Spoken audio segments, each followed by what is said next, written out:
Hello प्यारे student, आप सभी को मैं बता दूं कि इससे पहले वाले वीडियो में वास्तविक संख्या किसे कहते हैं और उसमें परमेय संख्या और परमेय संख्या जो भी संख्या उसके बारे में हम बात कर चुके थे। अब इस वीडियो में हम लोग बात करेंगे अंक गणित की आधारभूत परमेय। अंक गणित की आधारभूत परमेय हम इस मतलब किसे कहते हैं अंक गणित की आधारभूत परमेय, हम यहाँ समझेंगे। प्रत्येक भाज्य संख्या को अभाज्य संख्या के गुणनफल के रूप में व्यक्त किया जाता है। प्रत्येक अभाज्य संख्या के गुणनफल के रूप में व्यक्त किया जा सकता है।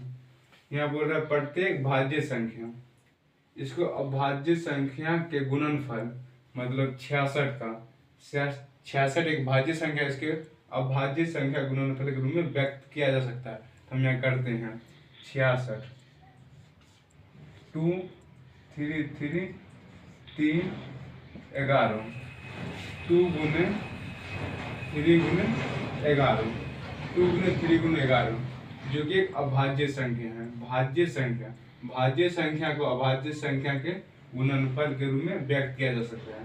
भाज्य संख्या को अभाज्य संख्या के रूप में हम व्यक्त कर दिए हैं। और दूसरा एग्जांपल है 420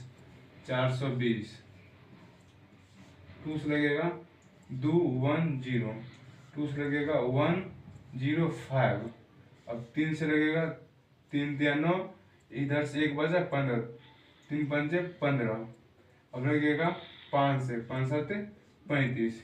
यहाँ से निकल कर आया 2 गुने 3 गुने 5 गुने 7। यहाँ से भाज्य संख्या का गुणनफल और भाज्य संख्या के रूप में लिख सकते हैं। ये कंडीशन सही है। अब अगला पॉइंट है एचसीएफ तथा एलसीएम अभाज्य गुणनखंड विधि द्वारा। एचसीएफ और एलसीएम को अभाज्य गुणनखंड विधि द्वारा हल करेंगे। तो पहला है 66 को लिख सकते हैं 2 गुने 66 420। इसका एचसीएफ क्या होगा? एचसीएफ हम मतलब ऐसे निकालते हैं 66 का गुणनखंड और 420 का गुणनखंड जो आता है उसमें जो कॉमन पार्ट होता है उसको हम एचसीएफ कहते हैं। जिसमें इसमें है 2 एक कॉमन पार्ट है और कॉमन पार्ट नहीं है, और एक कॉमन पार्ट है 3। इसका एचसीएफ हो जाएगा 2 गुने, इसका एचसीएफ हो जाएगा 2 गुने 3, मतलब 6 इसका एचसीएफ हो जाएगा। अब एलसीएम निकालेंगे। एलसीएम सबसे बड़ा घात जिसका होता है वो हम लेते हैं और एक बार सब संख्या को लेते हैं। जैसे 2 पावर 2 गुने 3 गुने 5, ऊपर है 2 गुने 3 गुने 11। तो इसमें 2 पावर 2 लेंगे, 2 पावर 2 गुने 3 2 मतलब कॉमन है उसमें से एक लेंगे, उसके बाद जो बचा है उसको हम लिख देंगे। इसमें बचा है 5 7 11, इसको हम गुना करके लिखेंगे तो आएगा 46 20। इसका एलसीएम 46 20 आएगा। इसमें एलसीएम और एचसीएफ निकाल लिए हैं। अब बात करेंगे एचसीएफ और एलसीएम में क्या संबंध है। एचसीएफ और एलसीएम में क्या संबंध है?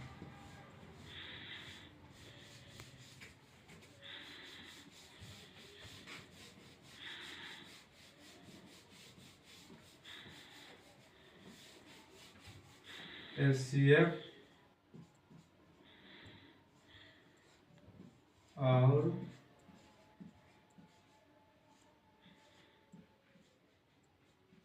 एलसीएम में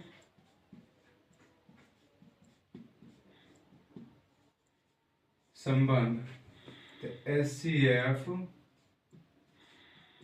गुने एलसीएम इक्वल टू पहली संख्या गुने पहली संख्या गुने दूसरी संख्या। पहली संख्या गुने दूसरी संख्या। यहाँ से हम एचसीएफ पहले निकालेंगे।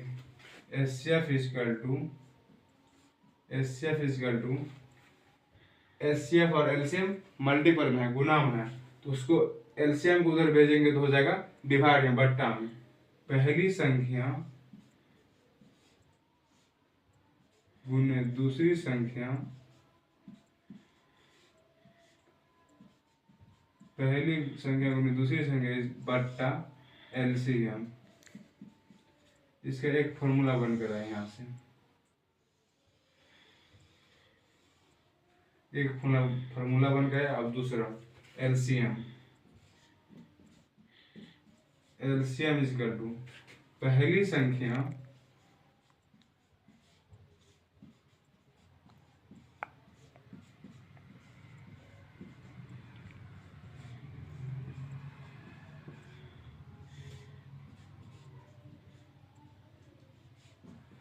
LCM इजकल टू पहली संख्या गुने दूसरी संख्या बट्टा HCF। अब पहली संख्या इजकल टू पहली संख्या इजकल टू पहली संख्या इजकल टू पहली संख्या और दूसरे संख्या गुना में है, इधर HCF गुने LCM, HCF गुने LCM एजेटिव रहेगा, HCF गुने LCM एजेटिव रहेगा। और पहली संख्या और दूसरी संख्या गुना में है, तो पहली संख्या गुना में इधर आके बट्टा हो जाएगा दूसरी संख्या। पहली संख्या इजकल टू दूसरी संख्या, पहली संख्या इजकल टू HCF गुने LCM बटा दूसरी संख्या। अब दूसरी संख्या निकालेंगे, दूसरी संख्या इजकल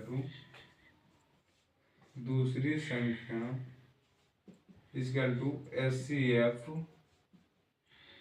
गुने LCM बट्टा पहली संख्या। यहाँ से हम क्या निकाल सकते हैं, HCF और LCM इजकल टू पहली संख्या गुने दूसरी संख्या। यहाँ से हम 4 फॉर्मूले निकाल चुके हैं। HCF गुने LCM इजकल टू पहली संख्या दूसरी संख्या, जो एक फॉर्मूला है। उसके बाद HCF इजकल टू पहली संख्या गुने दूसरी संख्या बट्टा LCM, और LCM इजकल टू पहली संख्या गुने दूसरी संख्या बट्टा HCF, और पहली संख्या इजकल टू HCF गुने LCM बट्टा दूसरी संख्या, और लास्ट है दूसरी संख्या इजकल टू HCF गुने LCM बट्टा पहली संख्या, जो कि हम निकाले हैं। अब इस पे एग्जाम्पल होगा। पहली संख्या HCF गुने LCM इजकल टू पहली संख्या गुने दूसरी संख्या, तो HCF आपको मान लीजिए 6 दिया है और LCM नहीं दिया। LCM मान लीजिए HCF is equal to is equal to 6, LCM is equal to 46 20। पहली संख्या इजकल टू 20, और दूसरी संख्या निकालना है,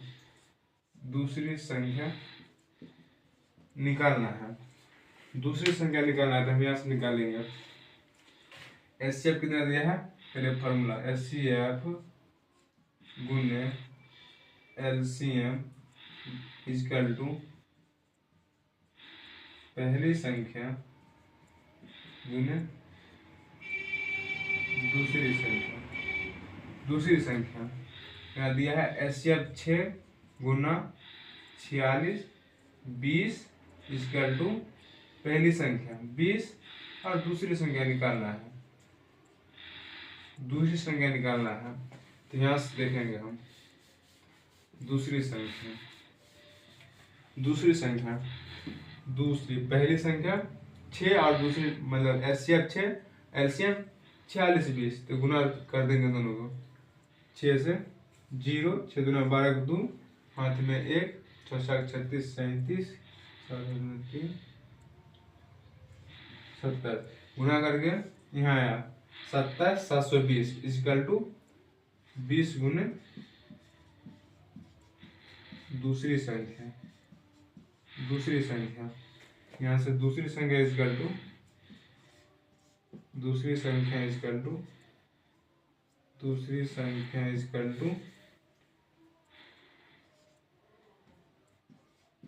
27 720 बट्टा 20, इसको काट के दूसरी संख्या निकल जाएगा। तो यहाँ से हम डायरेक्ट यहाँ से भी कर सकते हैं। दूसरी संख्या इजकल टू एचसीएफ गुने एलसीएम बटा पहली संख्या, लेकिन हम यहाँ से निकाले एचसीएफ गुने एलसीएम इजकल टू पहली संख्या गुने दूसरी संख्या। ऐसे इसी तरह ये तीनों फार्मूला से आपका क्वेश्चन बन सकता है। तब विभाजन प्रमेय का द्वारा इससे पहले समझेंगे भाग के बारे में।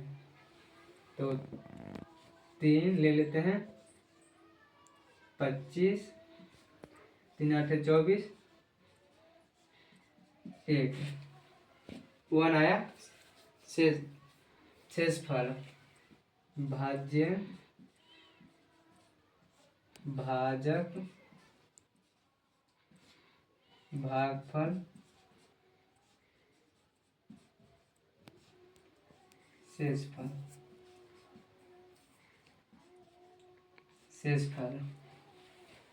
अब भाज्य भाजक अब भागफल शेषफल में क्या संबंध है? तो नीचे भाज्य बराबर भाजक गुने भागफल जोड़ शेषफल। अब हम कैसे पता करेंगे? भाज्य इक्वल टू भाज्य गुने भागफल जोड़ शेषफल। जिससे भाग देते हैं उसको हम भाज्य बोलते हैं, जिसमें भाग देते हैं उसको हम जिसमें भाग देते हैं उसको भाज्य बोलते हैं, जिससे भाग देते हैं उसको भाजक बोलते हैं, और इसको भागफल बोलते हैं, इसको शेषफल बोलते हैं। तो 3 इजकल टू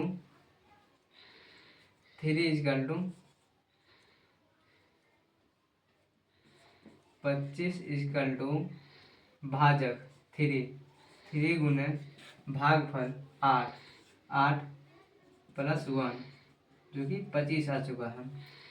इसका संबंध होता है भाज्य इजकल टू भाजक गुने भागफल जोड़ शेषफल। अब है भाज्य को ए मान लेते हैं, भाजक को बी, इसको क्यू, इसको आर। यहाँ से निकल के आता है ए बराबर B Q plus R, B Q plus R is equal to B Q plus R, और B Q plus R. B से आर हमेशा छोटा होगा या आर 0 के बराबर होगा, जैसे आर बराबर 0 या बी बड़ा आर होगा। यहाँ से हमें ये पता चलता है 0